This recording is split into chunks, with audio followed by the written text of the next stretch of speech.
ಕೇಂದ್ರದ ಜನಪರ ಯೋಜನೆಗಳ ಕುರಿತು ಗ್ರಾಮೀಣ ಭಾಗದ ಜನರಲ್ಲಿ ಜಾಗೃತಿ ಮೂಡಿಸುವ ವಿಕಸಿತ ಭಾರತ ಸಂಕಲ್ಪ ಯಾತ್ರೆಯನ್ನು ಉತ್ತರ ಕನ್ನಡ ಜಿಲ್ಲೆಯ ಹನುಮಾಪುರ ಗ್ರಾಮದಲ್ಲಿ ಆಯೋಜಿಸಲಾಗಿತ್ತು.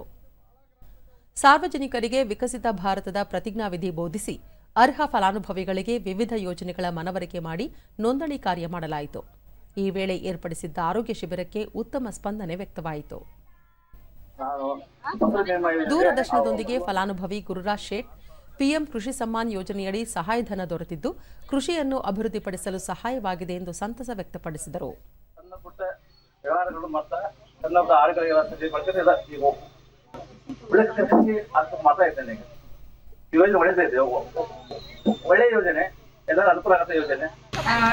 ಮತ್ತೋರ್ವ ಫಲಾನುಭವಿ ನೀಲಾ ಪಾಟೀಲ್, ಕೇಂದ್ರ ಸರ್ಕಾರದಿಂದ ಸಾಲ ಸೌಲಭ್ಯ ಪಡೆದು ಸ್ವಸಹಾಯ ಸಂಘದ ಮೂಲಕ ನರ್ಸರಿಯನ್ನು ಆರಂಭಿಸಿದ್ದೇವೆ.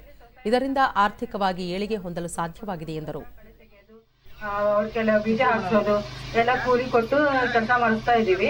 ಮತ್ತೆ ಸ್ವಸಹಾಯ ನಮ್ದು NRLM CF ಸಾಲ ತಗೊಂಡು ಇದರಲ್ಲೇ ಎಲ್ಲ ಕೆಲಸ ಮಾಡ್ತಾ ಇದ್ದೀವಿ. ನಾವು ತುಂಬಾ ಚೆನ್ನಾಗಿ ಅಭಿವೃದ್ಧಿಯನ್ನು ಹೊಂದಿದ್ದೇವೆ. ಇನ್ನೋರ್ವ ಫಲಾನುಭವಿ ಮಲ್ಲಿಕಾರ್ಜುನಯ್ಯ, ಬ್ಯಾಂಕಿನಿಂದ 4 ಲಕ್ಷ ಸಾಲ ಪಡೆದುಕೊಂಡು ರೊಟ್ಟಿ ತಯಾರಿಕಾ ಉದ್ಯಮವನ್ನು ಆರಂಭಿಸಲಾಗಿದ್ದು ಉತ್ತಮ ಲಾಭ ಪಡೆಯಲು ಸಹಾಯಕವಾಗಿದೆ ಎಂದು ಹೇಳಿದರು. ಕೊಡಿಸಲಿಕ್ಕೆ ಅನುಕೂಲ ಮಾಡಿಕೊಟ್ರು. ಅದರಿಂದ ನಮ್ಮ ವ್ಯವಹಾರ ಮತ್ತು ನಮ್ಮ ಜೀವನ ಸುಗಮವಾಗಿ ಸಾಗ್ತಾ ಇದೆ. ಈ ರೀತಿಯಾಗಿ PMEPTP ಒಳಗೆ ಇನ್ನೂ ಹೆಚ್ಚಿನ ಸಾಲ ಸೌಲಭ್ಯಗಳನ್ನ ಬ್ಯಾಂಕ್ನಿಂದಾಗಲಿ ಸ್ವಸಹಾಯ ಸಂಘಗಳಿಂದ ಕೊಡ್ಲಿ ಅಂತ ಹೇಳಿ ತಾವೆಲ್ಲರಿಗೂ ಕೇಳ್ಕೊಂಡು